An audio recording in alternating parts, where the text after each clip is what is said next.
Dokter Feni ini pemiliknya Dia Mirabel atau bukan sih, Dok? Sebenarnya sih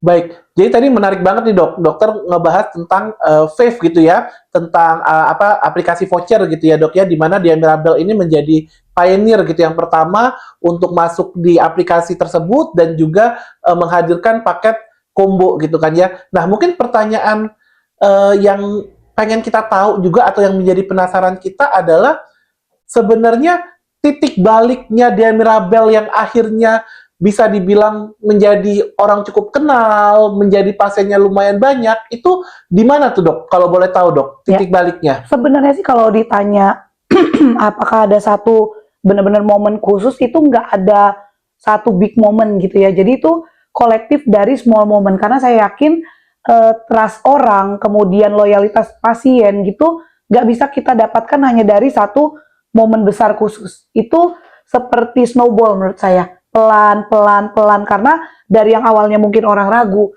beneran nggak sih ini klinik estetik bisa ngasih harga kok affordable? Iya. Beneran pakai barang bagus nggak? Iya. Beneran pakai barang yang high quality nggak? Dokternya apakah yang udah pernah belajar atau jangan-jangan baru asal nyuntik gitu? Jadi itu bagaimana kita show off every day dengan memberikan pengalaman treatment yang memang pengalaman treatment yang baik, kita menghadirkan produk yang baik, bagaimana kita memberikan layanan servis yang baik bukan hanya pada saat pasien treatment, tapi pun pada saat pasien komplain misalnya. Itu menurut saya membuat Dia Mirabel bisa sampai di titik yang sekarang. Baik. Gitu. Kalau boleh diingat-ingat nih dok, di kira-kira setelah berapa tahun atau setelah berapa bulan akhirnya Dia Mirabel ini mulai dikenal lebih secara luas? Apakah yang melalui aplikasi tadi ataukah setelah itu atau bagaimana nih dok? Salah satunya iya, karena kan itu benar-benar mungkin at that time itu game changer ya. Karena kalau cuman facial aja, klinik lain banyak yang bisa masuk gitu. Tapi pada saat itu kalau untuk injectable itu termasuk yang pertama. Akhirnya memang seperti biasa kalau ada kesuksesan kan pasti akan di-follow ya. Iya, diikutin oleh gitu klinik lain. Nah, tapi karena memang kita sudah menjadi pionir at that time ya, itu bisa dibilang jadi salah satu juga titik balik sih. Akhirnya banyak orang yang trust, akhirnya mungkin dari mulut ke mulut, yang akhirnya mereka ya datang langsung, tidak melalui aplikasi lagi gitu. Baik. Baik. Nah, tadi dokter bilang kan bahwa kalau sudah berhasil pasti banyak yang akan mengikuti gitu ya, Dok ya. Nah, gimana nih Dia Mirabel memastikan bahwa walaupun diikuti ya kan ya, apalagi di aplikasi gitu kan, itu kan aplikasi ini kan bisa diakses oleh semua orang ya, Dok ya. Betul. Ya kan, dan kayak paket itu kan bisa di-copy ya, bisa ditiru gitu ya, Dok ya. Harga juga orang bisa ngikutin gitu ya. Gimana caranya Dia Mirabel tetap bisa bertahan gitu, Dok? Nah, dan beda dari yang lain. Ini menarik banget nih, karena sebenarnya sih mungkin cara pandang ya. Bagaimana kita memandang, apakah ini kita jadikan, berarti ini masalah nih, kompetitor ini jadi masalah nih, atau justru mengencourage kita untuk kita harus tambah value apa lagi ya, supaya pasien selain sudah punya trust dengan produknya, dengan dokternya, dengan kliniknya, kita bisa tetap punya value lebih terus gitu. Jadi dan kita di Dia Mirabel sepakat pilih yang kedua. Bagaimana kita memandang kompetitor ini bukan sebagai kok jadi problem ya buat kita, tapi kita terus berpikir, kita harus apa lagi? Kita harus bikin apa lagi? Kita harus kasih apa lagi? Kita harus cari value apa lagi? Nah, itu yang konsisten kita lakukan even sampai detik ini gitu. Baik, artinya memang Dia Mirabel ini selalu kita nggak takut sama kompetitor ya dok ya, malah kita lebih fokus ke gimana kita mengembangkan diri kita menjadi lebih baik lagi gitu ya dok ya. Lagi-lagi cara pandang gitu ya. Jadi bagaimana menurut saya, karena kalau mau ngomongin kompetitor itu kan bukan satu hal yang bisa kita kontrol. Iya, gitu. Benar sekali. Jadi daripada kita fokus ke hal yang kita nggak bisa kontrol, kompetitor itu pun banyak variasinya. Ada yang mereka punya power of money-nya tinggi banget, itu pun bahkan ya kita nggak bisa bilang dia kompetitor, itu udah bukan lawan kita lagi, karena mereka udah punya power yang udah terlalu lebih besar gitu. Jadi menurut saya mendingan kita fokus di kliniknya sendiri, Dia Mirabel sendiri bisa gali apa lagi untuk kita bisa berikan value yang semakin tinggi untuk pasien. Baik. Dok, kita tertarik nih pengen tahu nih dari Dokter Feni sendiri. Selama 1 dekade dokter bangun di Mirabel ini, ada momen-momen nggak di mana dokter ngerasa kayak, aduh capek, ya kayaknya kayak pengen stop gitu, pengen berhenti. Mungkin karena ada masalah, atau mungkin karena ada komplain yang sangat berat gitu ya, atau misalnya ada kasus atau apa gitu ya. Ada nggak dok? Dan apa yang dokter lakukan untuk akhirnya dokter tetap bertahan gitu loh, sampai akhirnya di Mirabel ini bisa tetap ada sampai sekarang? Nah, Ada nggak pertanyaan tuh? bagus banget nih. Bahkan pasien loyal pun ada yang menanyakan, kok masih bisa, kok masih mau gitu ya. Jadi balik lagi tadi, kita fokusnya apa gitu, karena itu yang akan menjaga supaya kita bisa tetap jalan walaupun seluruh kondisi, seluruh mungkin lingkungan di luar ini lagi nggak suportif, lagi semua keadaan tuh lagi seolah-olah tidak mendukung gitu. Jadi kalau ditanya momen up and down, saya rasa semua teman-teman di sini juga pasti kalau yang menjalankan bisnis ya, atau punya satu usaha, atau mungkin teman-teman dokter kalau ada yang dengar, yang punya klinik, punya tim, pasti momen up and down itu nggak bisa dihitung jari gitu ya. Pasti banyak sekali momen yang kalau kita bilang pengen, aduh kalau gitu selesai aja deh, stop aja, itu pasti banyak banget. Tapi satu yang selalu menjadi power buat Dea Mirabel adalah pasien-pasien kesayangan kita gitu. Jadi misal nih satu contoh gitu ya, ada pasien tuh yang nanya ke saya kayak, dok itu dokter-dokternya Dea Mirabel pada keluar, pada bikin sendiri klinik, lain kali jangan di training lah kalau gitu. Ya. Udah pinteran dikit, keluar buka sendiri. Saingannya Dea Mirabel iya dong, gitu kan, bawa staff lagi Iya. gitu kan, staffnya udah pinter, saya udah cocok, dibawa kabur gitu Iya. kan. Bahkan pasiennya sendiri kadang-kadang yang bertanya gitu. Nah, tapi buat saya kekhawatiran bahwa nanti kalau kita kita bagikan ilmu, kita kasih kesempatan dia buat belajar yang banyak, tapi nanti akhirnya kabur malah jadi kompetitor, itu lebih nggak sebanding dengan rasa cintanya kita ke pasien. Bahwa buat saya sendiri, apalagi sebagai medical director saat ini, skill dokter itu udah harga mati gitu. Jadi walaupun mungkin dari manajemen kadang-kadang kayak, ada nggak ya kita consider untuk kita kurangin aja deh kesempatan mereka untuk belajar misalnya gitu, atau misalnya kita limitasi aja deh kesempatan mereka untuk bisa dapat paparan dengan produk, dengan misalnya kesempatan belajar di luar negeri misalnya gitu. Tapi buat saya lebih penting itu adalah bahwa pasien kita itu tetap dapat pelayanan treatment yang optimal. Jadi itu yang nggak bisa diganggu gugat, dan cara satu-satunya ya harus membekali dokter ini dengan ilmu yang sebanyak-banyaknya. Nah, itu yang menjadi salah satu pendorong terus sih sampai saat ini. Gitu. Ini menarik nih dok, karena tadi dokter menyinggung terkait dengan pelatihan dokter gitu ya. Iya. Karena kan kita tahu nih dok, bahwa di Dea Mirabel ini pelatihan dokter ini mungkin bisa dibilang yang salah satu yang paling baik lah di seluruh klinik-klinik yang ada di Indonesia. Karena memang kesempatan belajarnya yang sangat-sangat luas, sangat-sangat terbuka bagi semua dokter gitu ya, yang bekerja di Dea Mirabel. Nah, seperti yang tadi dokter bilang gitu kan ya, nggak ada kekhawatiran gitu dok, bahwa ya udah orang yang dokter yang kerja di Dea Mirabel kerja 2 tahun, kontrak selesai, ya buka sendiri, kabur, lari gitu kan ya.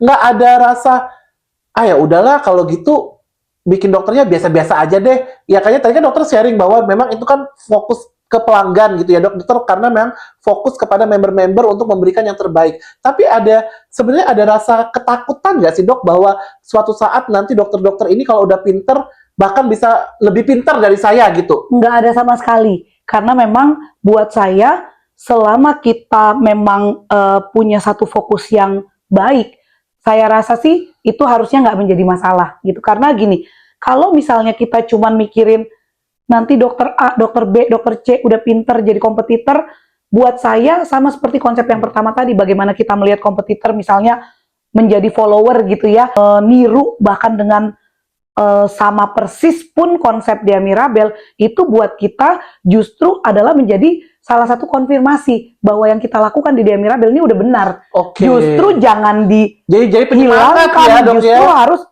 berarti udah benar.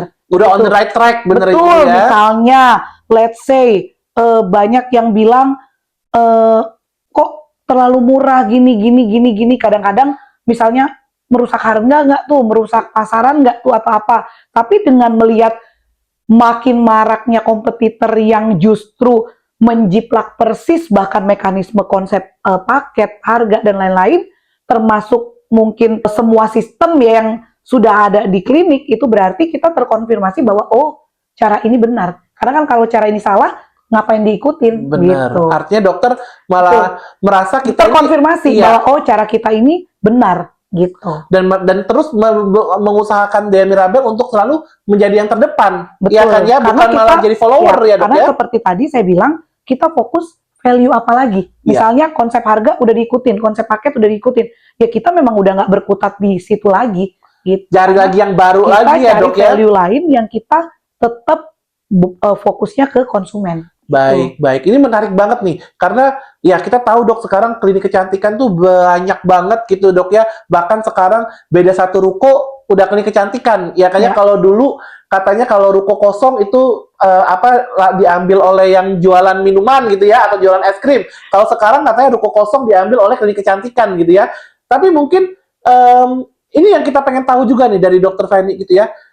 Apa sih yang jadi core value-nya Dokter Feni atau yang jadi core value-nya Dea Mirabel sehingga Dea Mirabel ini bisa tetap beda gitu loh, ataupun istilahnya tidak walaupun kayak tadi Dr. Feni bilang kompetitornya banyak, ya saya tetap fokus pada value-nya kita aja gitu ya, fokus pada pelayanan kita aja gitu ya. Tapi apa nih yang menjadi value dasarnya gitu Dok untuk bisa tetap bertahan gitu sampai dengan sekarang nih Dok?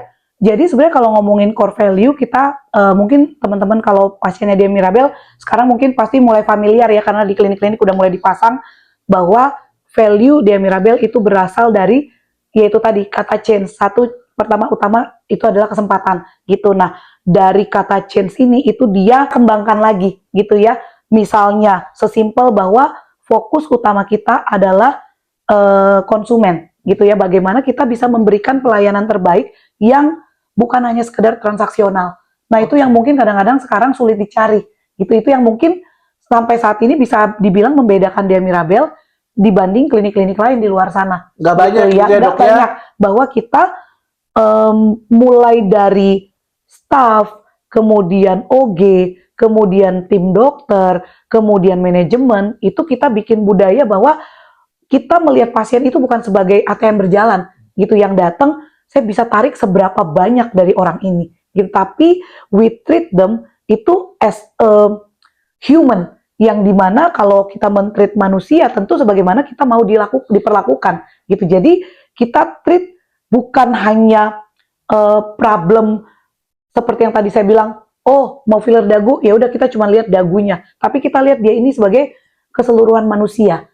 Jadi mulai dari well-being-nya saat di klinik, kita treat service mulai dari OG, bagaimana memperlakukan staff, bagaimana memandang pasien pada saat masuk ke klinik, itu dimana kita nggak ngelihat pasien dari kok pakai daster misalnya, pakai sendal jepit. Jadi nggak membeda-bedakan gitu ya Dok ya? Jadi itu kita bikin environment-nya. Jadi bukan hanya sekedar dokternya yang men-treat bagus, tapi staff memperlakukan pasien as a transaksional gitu ya, kayaknya kalau cuma lanjut paket kayaknya nggak usah di-treat bagus deh gitu, tapi tidak. Nah, itu yang budaya memanusiakan pasien sih yang kita bentuk dan jadi dasar semua konsep di klinik, semua tindakan, semua service itu based on bagaimana kita ingin pasien ini di-treat as a human gitu. Baik. Wah, ini menarik banget ya Dok ya. Artinya memang ya sekali lagi Dea Mirabel ini punya value-nya sendiri di mana memang fokusnya adalah ke pelanggan ya Dok ya, ke member ya. Jadi nggak yang fokus malah ke kompetitor gitu ya Dok ya. Jadi memang gimana kita memperlakukan nge-treat pelanggan kita, member kita sebaik mungkin ya kan, memberikan pelayanan sebaik mungkin ke mereka. Dan yang gitu ya. Hal-hal seperti itu tuh nggak bisa maksudnya nggak bisa ditipu. Gitu. Benar. Itu hanya bisa dirasakan. Ya, jadi mau 1000 kali saya bilang atau mungkin manajemen bikin campaign kita fokus ke kepuasan pasien, lalalili gitu, akan terpancar. Ya. Dan itu budaya yang dibentuk day by day. Itu nggak bisa instan. Jadi kalau misalnya memang kliniknya transaksional, mau acting ya yang dokternya jangan transaksional ya, Iya. yang transaksional nanti yang nge-push salesnya aja atau beauticiannya aja, itu akan terasa. Iya, nggak Itu bisa nggak bohong ya bisa dok ya. ditipu, gitu. Iya, Jadi baik. memang makanya kita konsisten. Tentu saya nggak bisa bilang Dia Mirabel ini untuk semua orang. Pasti ada yang puas, ada yang nggak puas. Karena kan memang orang datang ke klinik mungkin cari value berbeda-beda. Iya, benar. Gitu ya. Jadi mungkin misalnya let's say cari value-nya murni harga termurah. Mungkin nggak ketemu di Dia Mirabel. Kita bilang affordable itu fair terhadap produk yang dipakai dengan kualitas dokter dan yang pasien dapatkan. Jadi kalau dibilangnya mentok cuman dari angka saja yang terendah, tentu pasti enggak gitu. Baik. Jadi kalau pasiennya cari harga terendah di market, ya pasti bukan Dia Mirabel tempatnya. Dan memang itu bukan target Dia Mirabel juga, pasien yang seperti ini gitu. Yang memang nyari harga murah. Betul. Karena Jadi, kalau yang kayak gitu ya tinggal nanti lihat klinik mana lagi nih dok yang keluar harga murah ya tinggal pindah gitu ya dok ya. Jadi kadang-kadang banyak orang bahkan mungkin kalau saya bisa sharing sedikit nih ya, bahkan kadang dokter yang nggak ngerti core value Dia Mirabel, kemudian mungkin partner kita nih, partner produk dan lain-lain, itu menjadikan ini tuh justru sebagai poin untuk apa ya, sebagai bahan komplain dalam tanda kutip gitu, dimana nggak sedikit dokter yang komplain terhadap misalnya let's say harganya Dia Mirabel.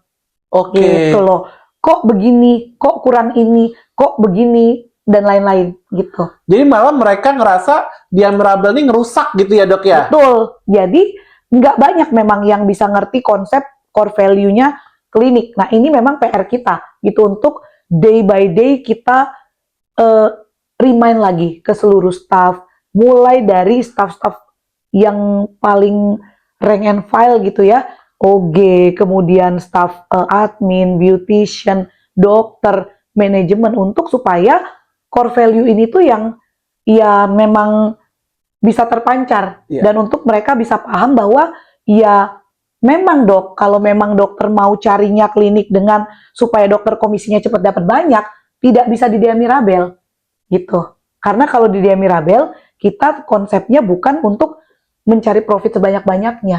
Tiap klinik beda-beda lah value itu gitu. Jadi memang nggak semua kadang-kadang bisa cocok dengan core value ini gitu. Baik dok. Nah mungkin kita masuk ke bagian-bagian akhir nih dok ya, untuk bagian-bagian kesimpulan dari podcast ini dok. Tapi mungkin sebelum saya mengarah ke sana, saya pengen tanya sama dokter Feni nih secara pribadi.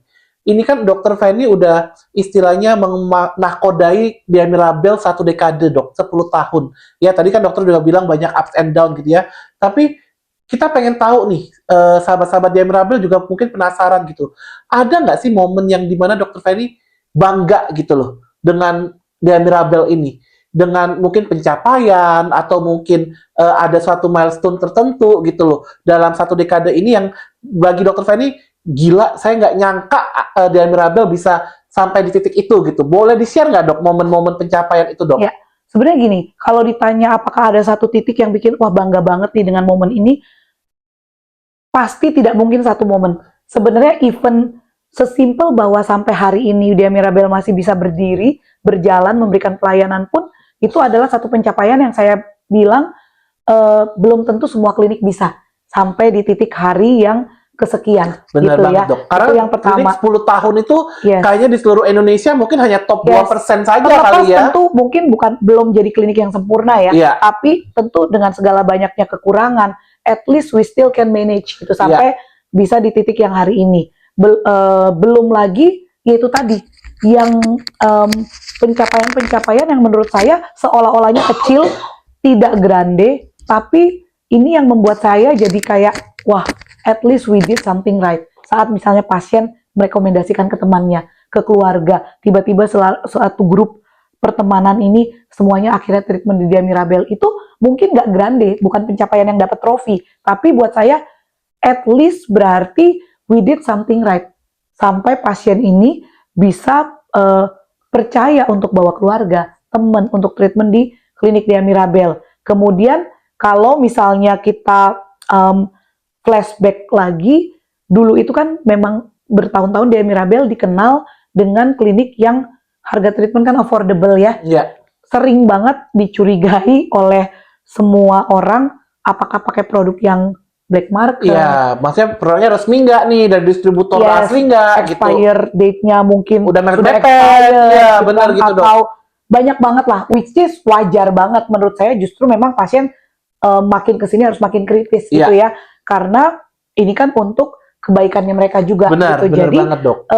tapi surprisingly kalau dilihat pencapaian kita, khususnya makin yang terakhir sekarang, itu semua pencapaian terbaik kita, misalnya kita menjadi top 5 Apples, kita menjadi mendapatkan award dari Profilo, kita mendapatkan award dari Revoc, Jalupro, dan produk-produk lain gitu, justru dari produk-produk premium gitu yang ternyata Dea Mirabel walaupun dikenal sebagai klinik yang mungkin affordable gitu ya, bukan klinik yang high end atau gimana, tapi seluruh pencapaian kita justru itu kita dapatkan dari produk-produk yang premium, bukan produk yang bisa dibilang affordable. Wah, gitu. jadi Nah, itu yang malah lu kebalik gitu ya, Dok ya, bahwa Yes. ternyata Dea Mirabel ini penghargaan-penghargaan yang didapat ini malah dari produk-produk yang Yes. bisa dibilang premium gitu ya, Dok ya. membanggakan banget buat saya karena berarti membuktikan bahwa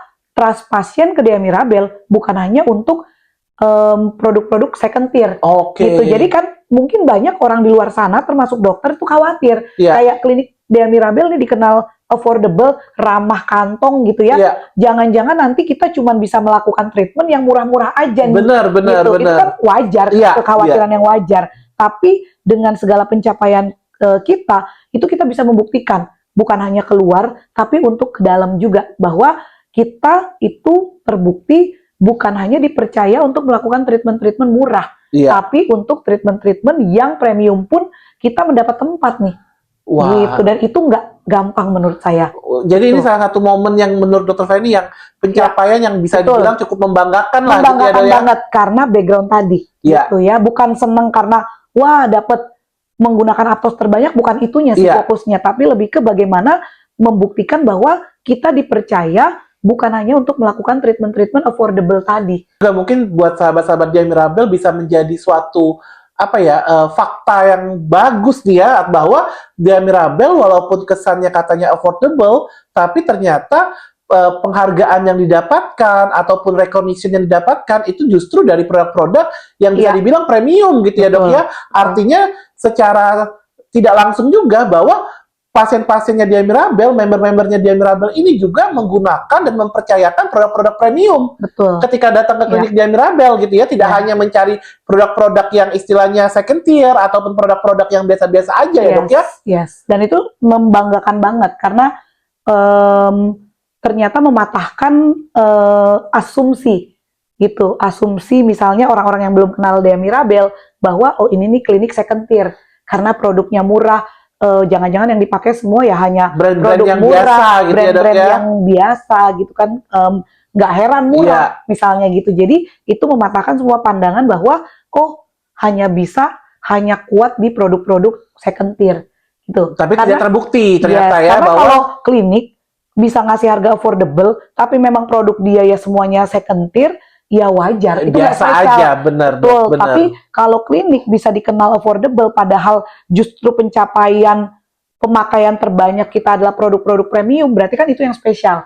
Ya, gitu. itu something ya, Dok ya. Yes, betul. Baik, baik. Nah, mungkin untuk menutup nih, Dok, podcast kita hari ini, saya ingin tanya sama Dr. Feni. Kalau boleh dokter memutar balik lagi nih, Dok. Dokter mulai lagi nih dari awal gitu ya, dari tahun 2016 ketika dokter membangun Dea Mirabel. Ada nggak momen atau ada nggak suatu kejadian yang mana Dokter Feni pengen diubah gitu? Atau ada kayak kesalahan nggak yang pengen ngerasa, kayak Dokter Feni ngerasa, oh ini kayaknya kalau saya bisa mengulang, saya pengen ubah nih, jangan sampai hal ini terjadi gitu ketika membangun Dea Mirabel ini, Dok. Ya, sama seperti yang tadi sudah saya sampaikan mungkin di awal ya, bahwa Dea Mirabel memulai perjalanan, kemudian dalam perjalanannya itu ketemu banyak struggle, tapi juga ketemu banyak kesempatan yang mungkin kalau diulang lagi belum tentu struggle dan kesempatan ini tuh sama persis gitu. Jadi buat saya tidak ada satupun yang kita perlu ubah dari proses perjalanan ini, karena seluruh struggle itu justru pas ketemu dengan kesempatan yang cocok pada masanya, pada saatnya waktu itu. Jadi nggak perlu ada yang kita ubah atau kita kayak ini dihilangkan, ini diganti, ini keputusannya diganti, karena dari situ semua poin-poin yang kita bahkan melakukan kesalahan pun kita belajar gitu, dan itu yang jadi bekal kita dan bikin kita jadi lebih kuat untuk proses kedepannya gitu. Baik, baik. Baik, sekali, terima kasih nih Dokter Feni untuk podcastnya hari ini. Ini sangat, menurut saya sangat menarik ya, memberikan wawasan baru. Nah, mungkin bagi teman-teman semua, sahabat-sahabat Dia Mirabel, sebelum saya mengakhiri podcast kita pada hari ini, kita mungkin mau main game sedikit nih dok, dengan Dokter Feni gitu ya. Jadi ini kita istilahnya jawab cepat aja dok. Jadi nanti saya kasih beberapa pilihan, dokter silakan pilih gitu kan dari 2 pilihan ini. Tidak perlu mengasih penjelasan atau alasan kenapa dokter milih gitu ya, tapi mungkin secara langsung saja kayak gitu ya. Mungkin saya mulai dari pertanyaan pertama, skin quality atau skin contouring dok? Contouring. Contouring. Kenapa dok? Karena memang contouring ini yang bisa menjadi game changer dan biasanya tidak bisa didapatkan kalau hanya melakukan treatment-treatment yang basic gitu ya. Baik. Gitu. Kalau skin quality sebenarnya bahkan kadang kalau in terms of perawatan di klinik kecantikan sebenarnya as long as satu kadang-kadang punya genetik bagus gitu ya. Terus memang jarang terpapar dengan kondisi-kondisi yang bisa merusak kulit. Sebenarnya kan kadang-kadang base-nya pun sudah oke banget. Gitu. Tapi kalau contouring, as long as we are aging, which is nggak ada manusia yang nggak aging gitu ya, pasti berubah, pasti gitu. Sebenarnya kulit juga iya, tapi biasanya kalau memang ada satu kondisi yang memang dia bisa mempertahankan, jarang terpapar matahari langsung, rajin pakai basic skincare aja, at least bisa terbantu gitu. Baik, mungkin untuk pertanyaan kedua dari saya adalah terkait dengan filler under eye dok, yes or no? Yes, karena ini masih helpful banget dan mau kita ikut seminar di level global manapun, ini tuh masih menjadi salah satu topik yang merupakan gold standard apabila pasien mengalami keluhan di area bawah mata yang membutuhkan revolumizing gitu ya. Yang paling utama adalah poinnya bahwa kita mengerjakan dengan teknik yang paling tepat dengan jenis produk yang tepat. Itu sih kuncinya gitu. Baik. Jadi walaupun banyak pro kontra ya di klinik Indonesia terkait dengan filler bawah mata, sebenarnya sih kalau saya masih percaya bahwa ini memang masih salah satu menjadi gold standard itu untuk pasien yang kondisinya membutuhkan. Gitu. Dan nggak bisa digantikan dengan treatment lain. Oke, baik. Pertanyaan terakhir nih, Dok. Pertanyaan terakhir. Botox umur 20 sudah boleh atau belum, Dok? Sudah boleh banget. Jadi Botox itu memang kalau dulu, apalagi kalau ditanya 15 tahun lalu ya mungkin adalah treatment yang kita taunya kayak nunggu udah usia tua gitu ya, udah keriput, udah wah pokoknya yang udah usia lansia lah gitu baru kita lakukan treatment. Tapi selama ilmu ini berkembang, kita tahu bahwa Botox ini sangat bagus untuk justru pencegahan, di mana jangan sampai sudah terjadi static wrinkle. Kalau misalnya sudah dikerjakan di umur 35 aja let's say, belum tua-tua banget sih, tapi karena dia ekspresif, mungkin kadang-kadang sudah mulai muncul static wrinkle yang kalau di Botox, dia tidak bisa hilang lagi. Gitu. Baik. Jadi kalau 20-an memang dia ekspresinya itu, ototnya itu, kontraksinya cukup kuat, itu nice to start untuk supaya dia mencegah timbulnya static wrinkle. Gitu. Baik, jadi lebih untuk preventif ya dok ya? Yes. Oke, baik. Baik, terima kasih sekali lagi Dokter Feni untuk kesempatannya pada hari ini sudah berbincang dengan kami. Bagi teman-teman sahabat Dia Mirabel semuanya, pastikan untuk selalu mengikuti podcast Dia Mirabel, karena kami juga akan menghadirkan, tidak hanya Dokter Feni nih ya, tapi juga kita akan menghadirkan orang-orang lain nih, yang terlibat dalam perjalanan 1 dekadenya Dia Mirabel. Bahkan, nanti kedepannya pun kita juga mungkin akan mengundang teman-teman semua nih, ya kan ya, member-member Dia Mirabel, yang untuk juga berbagi kisah gitu ya, berbagi cerita, pengalaman mereka selama istilahnya bertransformasi bersama dengan Dia Mirabel.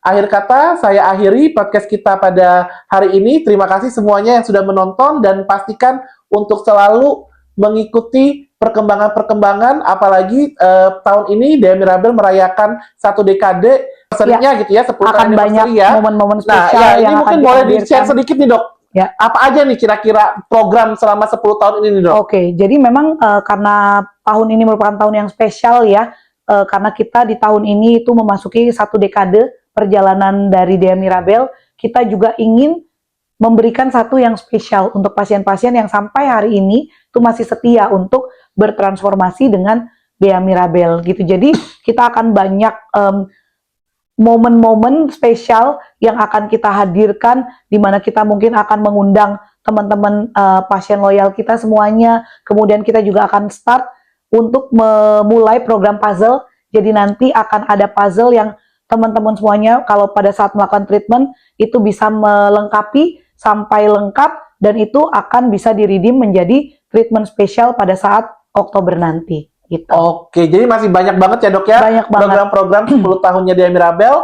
Jangan lupa untuk selalu mengikuti informasi-informasi terupdate ya melalui IG-nya Dea Mirabel @deamirabel ya, Dok ya. Ya. Dan juga tentu juga bisa melalui WA-nya klinik Ya. ya Dok ya, dan juga tentu melalui podcastnya Dea Mirabel. Baik, kita akhiri sampai di sini podcast Dea Mirabel hari ini. Terima kasih semuanya.